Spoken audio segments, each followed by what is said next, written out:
Bayi paus ini mencoba untuk bunuh diri. Dia menjulurkan kepalanya keluar dari air. Sekali pandang ke langit, kemudian ia tenggelam ke dalam air. Namun, manusia di pantai tidak tahu. Orang tua paus menjulurkan kepala mereka keluar dari air untuk meminta bantuan. Orang-orang menganggap ini sebagai tanda bahwa mereka siap untuk pergi. Paus-paus itu putus asa, tetapi naluri mereka untuk bertahan hidup mendorong mereka untuk mengikuti lubang yang digali oleh manusia. Orang-orang sangat senang melihat paus berangkat. Kegembiraan yang tinggi. Mereka berkumpul di pintu masuk lubang untuk menyaksikan. Dan saat itulah, Anna menyadari ada sesuatu yang salah. Bayi paus itu hilang. Ia pergi ke lubang pertama untuk mencarinya. Airnya membengkak, tetapi paus itu tidak terlihat. Anna bingung. Ia baru saja bersama orang tuanya. Bagaimana mungkin ia bisa menghilang dalam sekejap? Dan saat itulah, wali kota berbicara tentang hukum alam yang kejam untuk bertahan hidup. Bayi paus itu sangat sakit. Orang tuanya enggan pergi untuk merawatnya. Ia tidak ingin menyeret keluarganya ke bawah. Ia harus mengorbankan dirinya sendiri. Ia berhenti berenang. Ia membiarkan tubuhnya tenggelam ke dalam kegelapan laut. Anna tidak bisa menerima kebenaran. Dia berteriak kesakitan. Dia ambruk ke tanah. Kesedihan menyelimuti semua orang.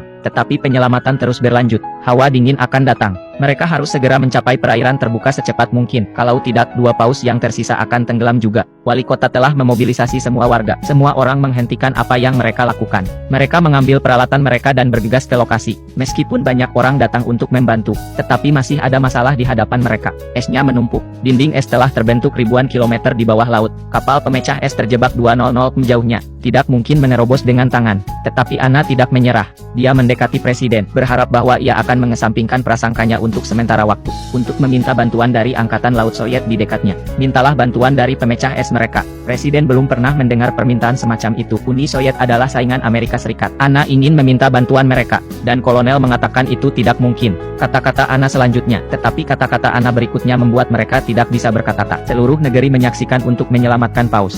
Saat itu tengah berlangsung pemilihan umum. Jika presiden tidak setuju, ketika itu berakhir, Anna akan berbaris dan memprotes, dan itulah bagaimana dia akan dipilih. Presiden tidak menyangka Anna akan mengatakan itu. Ia tidak tahu apa yang harus dilakukan. Pada akhirnya, solusi Anna berhasil. Presiden ditekan, setuju untuk meminta bantuan Angkatan Laut Soviet. Ketika berita itu tersiar, media berita dunia meledak. Tidak ada yang bisa membayangkan, dua rial perang dingin, akan setuju untuk bekerja sama untuk menyelamatkan paus. Berita itu sampai ke tempat kejadian. Kerumunan orang terinspirasi. Semua orang penuh energi. Segera mereka menggali sampai ke kaki dinding es. 425 lubang di seluruh lautan beku. Itu adalah kerja keras, tetapi semua orang senang. Tiba-tiba, sirene berbunyi, menarik perhatian semua orang. Di kejauhan, kapal pemecah es Soviet datang dengan cepat. Anna tidak menyangka Soviet akan datang begitu cepat. Pikiran bahwa paus akan segera dapat melarikan diri. Hatinya akhirnya lega. Namun, suasana di atas kapal pemecah es sangat berat. Dinding es itu lebih besar dari yang diperkirakan kapten. Tidak akan mudah untuk mencapai pintu keluar.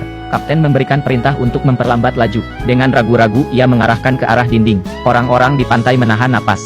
Harapan yang tinggi, tetapi detik berikutnya kecepatannya terlalu lambat. Dinding es tidak bergerak sama sekali. Tetapi, saat kerumunan orang kecewa, suara kapten terdengar melalui radio. Kawan-kawan, kami hanya menguji air. Kita akan mempercepat. Menyingkirlah dari jalan. Segera setelah kata-kata itu diucapkan, pemecah es datang dengan kecepatan yang lebih cepat. Ia menghantam dinding.